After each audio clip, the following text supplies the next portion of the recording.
Hi everyone, कैसे हैं आप सब। मैं हूं आपका भाई मुबारक राही। साथियों, राही इन्फॉर्मेटिव यूट्यूब चैनल पर आप सभी साथियों का पुरजोर इस्तकबाल है, खैर मकदम है, वेलकम है, स्वागत है। साथियों, आज 9 तारीख है, 9 अगस्त है। कल जो है कि 8 अगस्त था। कल से एक पीडीएफ जो है कि सभी ग्रुप में सर्फिंग कर रहा है, जो बिहार के टीचर के लिए 7वें चरण की बहाली के मुताल्लिक़ है। और उसमें जो है कि अपर मुख्य सचिव का उसमें साइन नहीं है, जिसकी वजह से काफ़ी लोग पेचीदा हैं कि ये असल है या नकल। और इसी को देखते हैं आज के जो अखबार हैं पटना के, जो आज के नाम से छपती है, तारीख देख सकते हैं, ये 9 अगस्त का है। और इसमें भी ये आर्टिकल छपा है, शिक्षकों की बहाली में अब सेंट्रलाइज आवेदन होगी। तो आइए क्या है और आपके सवाल क्या क्या हैं, इनके बारे में हम जानकारी चाहते हैं। सबसे पहले हम जानेंगे कि क्या है 2022 का नियमावली यानी ज़ाब्ता कानून। उसके बाद फिर हम जानेंगे क्या है 60 और 40 का ये झमेला। तीसरी चीज़ हम जानेंगे डोमिसाइल सर्टिफिकेट क्यों लगेगा और किसका लगेगा। और चौथी चीज़ जानेंगे क्या ये आवेदन ऑनलाइन करना होगा या फिर ऑफलाइन, या फिर इसी तरीके से हम जानेंगे कि मेरिट कैसे बनेगा। आइए इन सब चीज़ों को जानने के लिए हम इनके ऑफिशियल जो पीडीएफ है उनके तरफ चलते हैं, फिर वहाँ से पढ़ के को हम आपके समझाने की कोशिश करते हैं। जी हाँ साथियों, अब आपके सामने जो है कि ये पीडीएफ है जो 8 अगस्त से सर्फिंग हो रहा है तमाम ग्रुप में। आइए इसकी सदाकत क्या है इसके बारे में हम जानते हैं, और क्या क्या इसमें लिखा है थोड़ी बारीकी से भी और थोड़ा शॉर्ट में भी हम इसको जानने की कोशिश करेंगे। सबसे पहली चीज़ जो डाउट है बच्चों में वो ये है कि इसके अंदर जो है कि डेट मेंशन नहीं है। इसके अंदर क्या है, डेट मेंशन नहीं है। यहाँ डेट लिखना था, यहाँ डेट मेंशन नहीं है, लेकिन बाकी चीज़ें बिल्कुल सेम है। आप यहाँ देख सकते हैं, यहाँ लिखा हुआ है संचिका संख्या यानी 7वें चरण के बारे में बात हो रही है। और हम मोटे मोटी बात को देखते हुए चलेंगे, बाकी ये आपके ग्रुप में भी आ गया होगा, हम आपको डाल भी देंगे, आप इसको आराम से पढ़ लीजिएगा। मैं बस यहाँ पर आपके सवालों का जवाब देने आया हूँ। क्या है 2022 का नियमावली, क्या इसमें कुछ संशोधन हुआ है? तो ये बात ठीक है कि इसमें बहुत कुछ संशोधन हुआ है। 6ठी चरण में जब बहाली हुई थी उसमें डोमिसाइल सर्टिफिकेट नहीं लगता था, यानी बिहार से बाहर वाले भी इसमें टीचर बन सकते थे, लेकिन अब ऐसा इसमें कुछ भी नहीं है।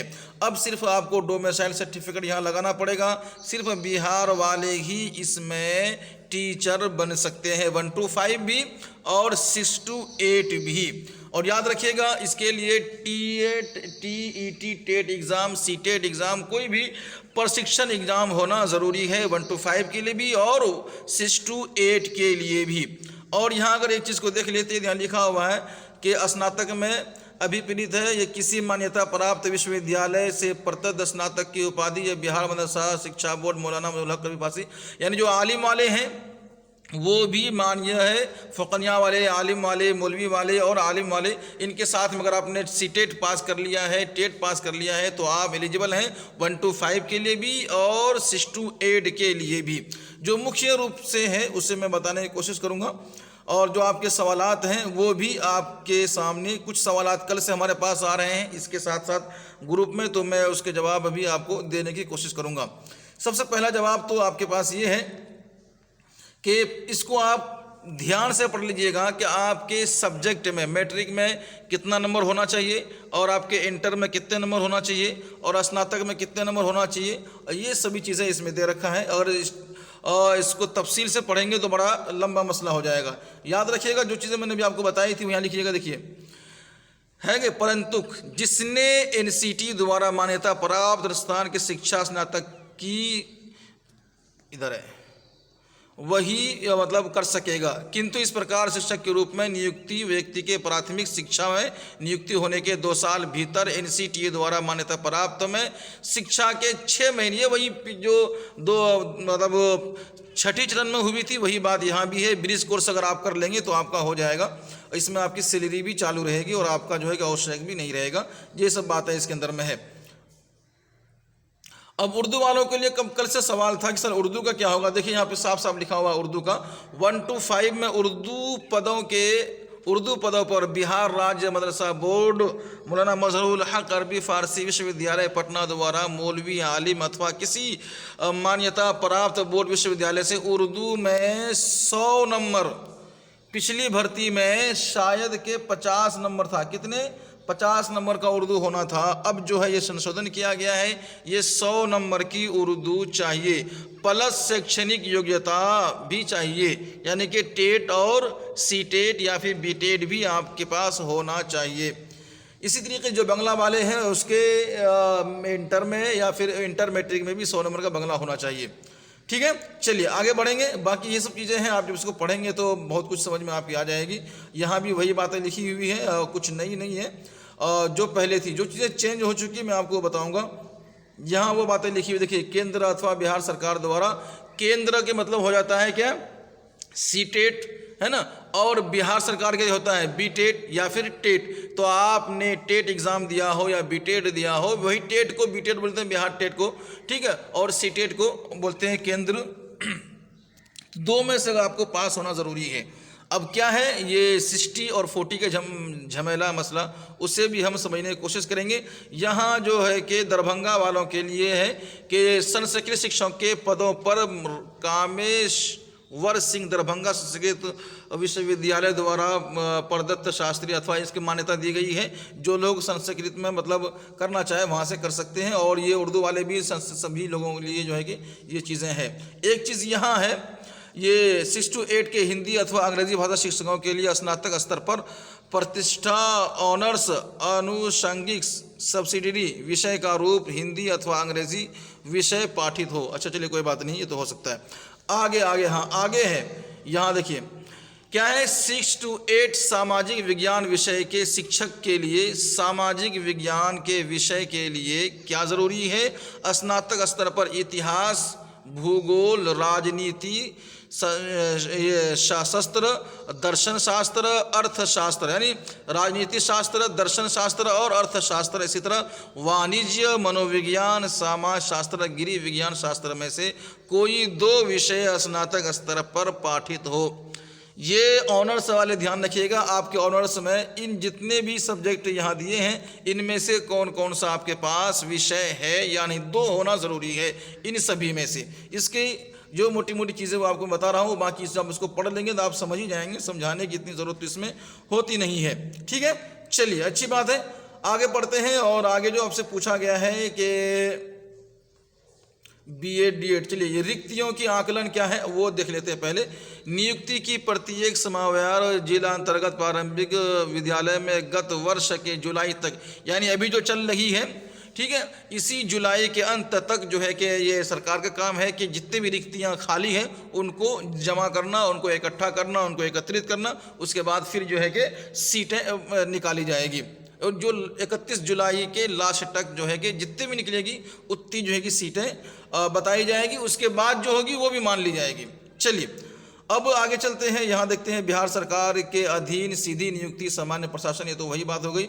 और नियुक्ति की प्रक्रिया क्या होगी यहाँ आपको देख लेना होगा थोड़ा सा, कि जिला शिक्षा पदाधिकारी और समितिक रोस्टर अनुमोदन नियोजन। चलिए ये तो खैर वही बात है गई, पुरानी वाली बात।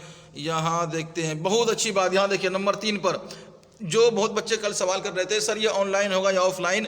अब तक जितनी भी भर्ती हुई थी वो सब के सब ऑफलाइन था, वो सब के सब। लेकिन अब देखिए यहाँ पे कह रहा है स्पष्टीकरण में, विभाग द्वारा शिक्षकों के चयन हेतु निर्मित वेब पोर्टल पर अभ्यर्थी से विहित प्रपत्र केंद्रीकृत रूप से ऑनलाइन आवेदन आमंत्रित किया जाएगा। मतलब ये है ये एग्ज़ाम, ये जो होगा, ये भर्ती जो होगी ये ऑनलाइन होगा, ऑफलाइन नहीं है। और ये अच्छी बात है, ऑनलाइन होगा और सभी चीज़ें आपको स्टेप बाय स्टेप वहाँ अपलोड करनी होगी। ठीक है, ये तो बड़ी अच्छी बात आ गई, यहाँ पर आपसे सभी चीज़ें मांगी जाएगी। ये है यहाँ पे 60 और यानी कि 40 और 60 का झमेला। अब याद रखिएगा यहाँ पे क्या कहा गया है, थोड़ा इसको समझ लीजिएगा तो परेशानी आपकी हल हो जाएगी। ये है मैट्रिक का अंक, मैट्रिक का परसेंट अंक, इंटरमीडिएट का परसेंट अंक और प्लस प्रशिक्षण परसेंट अंक, यानी 1 to 5 के लिए जो मैट्रिक में परसेंट आया है वो, जो इंटर में आपका परसेंट आया है वो, और जो आपका DLED है प्रशिक्षण, उसका परसेंट मिला करके आपको 3 से भाग करना है और ये आपको 40% निकालना है 0.4। फिर उसके बाद जो है कि जो आपका शिक्षक पात्रता यानी ये प्रशिक्षण ये शिक्षक पात्रता परीक्षा का परसेंट अंक आपको 0.6 यानी कि 60% निकालना है। सपोज दैट के आपके पास जो है कि मैट्रिक में जो है कि जितने भी नंबर हैं परसेंट में 70% है मैट्रिक का, 70% इंटर का, 70% जो है कि आपका प्रशिक्षण का है, तो उन सबको जोड़िए, फिर उसमें से आपको 40% परसेंटों में से परसेंटेज निकालना है। ठीक है, नंबर में से नहीं निकालना है। मैट्रिक का परसेंट, इंटर का परसेंट और प्रशिक्षण का परसेंटेज निकाल कर उसमें से फिर आपको 40% निकालना है। इसी तरीके सीटेड बीटेड जो आपने दिया हो उसका परसेंटेज जितना आपको मिला है उसके परसेंटेज में भी आपको परसेंटेज निकालना है। ठीक है, आई बात समझ में। मिसाल के तौर पर सीटेट में आपको 70% मिला है, तो अब आपको देखना है कि ये 70% 150 नंबर में से ये आपका नंबर 70 है, तो अब देखेंगे वो कितना परसेंट निकला। मान के चलिए कि आपका जो है कि नंबर नहीं 70% निकला, पहले परसेंट निकाल लीजिएगा। 70% निकला है, अब इस 70% में से आपको 60% निकालना है और इस 60% को और इस 40% को मिलाकर जोड़कर आपका जो है कि मेरिट लिस्ट निकलेगा। तो ये है इसका तरीक़ा। ये थोड़ा सा जो है कि परेशानी आ सकती है जिन लोगों का कहते हैं कि सीटेट में नंबर या टेट में नंबर कम है। ठीक है, जो 100 प्लस है उसको तो बहुत अच्छी बात है, और जो 100 प्लस नहीं है उस इसी तरीके से जिसका जो है कि मैट्रिक में और इंटरमीडिएट में उसमें नंबर हाई है, प्रशिक्षण में नंबर अच्छे हैं और सीटेट में बेट में नंबर मतलब जो है कि ठीक ठाक है, 60 से आगे है तो आराम से हो जाएगा। 60% बता रहा हूँ मैं आपको। तो ये इसका झमेला है, इसके बारे में एक अलग से वीडियो आपके सामने आएगा, बिल्कुल कैलकुलेटिव के तौर पर जो आपको समझा दिया जाएगा। निकालना पहले आपको परसेंटेज कैसे निकालना है, फिर परसेंटेज का 0.4% कैसे निकालना है, फिर जो है कि सीटेट टेट का परसेंट नंबर कैसे निकालना है, कितना परसेंट निकालना है, फिर परसेंट में से आपको 60% कैसे निकालना है, फिर उन दोनों को जोड़कर आपको अपना नंबर देखना है कि आपका मेरिट लिस्ट कैसे बना। तो ये थोड़ा सा अलग कार्य है, ये हो जाएगा। आइए आगे देखते हैं आगे क्या पूछा गया है। आगे जितनी चीज़ें पूछी गई है और वो सभी चीज़ें याद रखिएगा। ये सभी चीज़ें ऑनलाइन होगी, सभी चीज़ें आपको यहाँ भरना होगा। यहाँ सारी बातें कह दिया गया है और यहाँ आपसे मांगी वो सभी चीज़ें जाएगी जो कि और चीज़ों पे दिया जाता है। देखिए ना यहाँ पे क्या लिखा हुआ, चयन सूची अंतिम रूप से संबंधित नियोजन इकाई के अग्रस्त पूर्व आवेदन प्रक्रिया संबंध में विभाग द्वारा अलग अलग दिशा निर्देश निर्गत किया जाएगा। अच्छा, अनुमोदन अनिवार्य होगा, अनुमोदन के नियोजन बैठक, ये सब चीज़ें तो खैर बाद में आप पढ़ सकते हैं, पढ़ के भी समझ सकते हैं। इसमें कोई जो है कि मतलब कोई बड़ी बात नहीं है। यहाँ देखिए, योगदान के समय संबंधित अभ्यर्थियों को असैनिक शल्य चिकित्सक यानी कि आपको क्या बोलते हैं सेहत का सर्टिफिकेट भी देना, मेडिकल सर्टिफिकेट भी आपको देना पड़ेगा, और इसी तरीके से आपको जो है कि नहीं स्वास्थ्य प्रमाण पत्र देना पड़ेगा, और निवासी डेमोसाइल भी देना पड़ेगा, और इसी तरीके से यहाँ आपको जो है कि पुलिस अधीक्षक के जो है कि स्तर पर निर्गित चरित्र जो है कि कैटेगरी सर्टिफिकेट भी आपको देना पड़ेगा, और दहेज लेन देन का जो बनता है शपथ पत्र वो भी आपको देना पड़ेगा। इसके अतिरिक्त अभ्यर्थियों द्वारा आवेदन के साथ साथ भी शैक्षणिक व अन्य प्रमाण पत्र दिए गए हों उनके सदस्यता यानी कि उनकी सदाकत यानी तस्दीक सेल्फ अटेस्टेशन, ये सब चीज़ें वही है जो पुरानी चल रही है, जो लोग कर चुके हैं उनको तो मालूम होगा, कोई नई चीज़ें है नहीं। और ये चयन कैसे होंगे, कौन कौन करेंगे, ये सभी चीज़ें हैं। देखिएगा, नगर निगम का महापौर या अध्यक्ष रहेंगे, फला फला जो सदस्य रहेंगे, ये सब बात की बात है, ये उनका काम है। ठीक है, अब इसकी जांच कैसे होगी, प्रमाणों की जांच, तो ये जांच भी होगी। देखिए क्या लिखा, संबंधित नियोजन इकाई के सचिव का ये दायित्व होगा कि वो नियुक्ति के पश्चात शिक्षक कर्मियों शैक्षणिक और प्रशिक्षण योग्यता संबंध में प्रमाण पत्र सहित अन्य प्रमाण पत्रों की तथा पदाधिकारियों द्वारा अपेक्षित अनुसमर्थन लिया जाएगा। प्रमाण पत्र जाली या गलत पाए जाने की स्थिति में नियुक्ति रद्द कर दी जाएगी और वेतन आदि के मद में दिए गए राशि भी वसूली जाएगी और कानूनी कार्रवाई भी की जाएगी। ठीक है, यहाँ एक याद रखिएगा, 60 वर्ष के लिए ये जॉब आपको दिया जाएंगे। जब आपकी उम्र 60 हो जाएगी तो आप यहाँ से रिटायर भी हो जाएंगे। ठीक है, और यहाँ देखिए ये क्या है, जब आपकी नियुक्ति हो जाएगी तो 2 साल जो है आप रहेंगे वो अस्थायी रहेंगे। ठीक है, नियुक्ति के बाद 2 वर्ष की अवधि प्रशिक्षण अवधि होगी। इस अवधि में निर्धारित आचरण संहिता के अनुपालन नहीं करने की स्थिति में स्पष्टीकरण मना कर दिया जाएगा, रद्द कर दिया जाएगा। ये जब आपकी बहाली हो जाती है 2 साल आपको जो है बड़ा केयरफुल आपको रहना होगा। इस 2 साल में आपकी जांच भी हो जाती है और आपकी जो है कि सभी चीज़ें उनके सामने आ जाती है। ठीक है, यह क्या है, एक अवसर प्रदान करते हुए अवसर क्या है, अनुशासनिक पदाधिकारी द्वारा संबंधित सेवा की जा सकती है। चलिए, ये बड़ी अच्छी बात है। अब आगे देखेंगे, यहाँ एक चीज़ लिखा हुआ है, ये वाली चीज़ जो है ना, ये 15,000 रुपये प्रतिमाह वेतन की राशि राज्य सरकार द्वारा, ये पेपर में लिखा, जो आज की कटिंग पेपर है जो उसमें लिखा हुआ नहीं ये बात है, लेकिन यहाँ पे लिखी हुई है। इस पर आप लोग थोड़ा सा चर्चा कर लीजिएगा, अच्छा रहेगा। बाकी तो सभी चीज़ें वही है, इसमें कुछ खास तो भी है नहीं फिलहाल। चलिए आगे देखते हैं। यहाँ पर अनुकंपा को लेकर के अच्छी खबर है। यहाँ पर अनुकंपा लागू है और अनुकंपा जो है कि आपकी मृत्यु होने के पर, रिटायर नहीं लिखा है, यहाँ क्या लिखा है, सेवा काल में मृत्यु होने पर जो है कि आप में से किसी एक की जो है कि कोटिद्वार जो है कि यहाँ पे जॉब दी जाएगी। ये अनुकंपा के आधार पर नियुक्ति हो सकती है। ये कब है, जब आप रिटायर नहीं, जब आपकी मृत्यु हो जाती है तब। यहाँ पर महिलाओं के लिए अच्छी खबर है कि सीधी नियुक्ति से भरे जाने वाले पदों पर प्रत्येक विषय में न्यूनतम 50% महिला अभ्यर्थी की नियुक्ति की जाएगी। यानी यहाँ पे जो सीटें हैं, जितनी भी सीटें निकलेगी, जितनी हज़ार मान के चलिए, अगर 20,000 सीटें निकलती है तो उसमें से 10,000 सीट महिलाओं के लिए आरक्षित रहेगी। बड़ी अच्छी बात है। लेकिन यहाँ एक और अच्छी बात निकल के सामने आई है, विषम संख्या होने पर अंतिम पद महिला के लिए चिन्हित किया जाएगा। संबंधित कोटि में महिला अभ्यर्थी के अनुपलब्धता की स्थिति में उसी क्या लिखा है, समव्यवहार में शिक्षा हित या कार्यहित में समान कोटि के पुरुष अभ्यर्थी की नियुक्ति की जाएगी।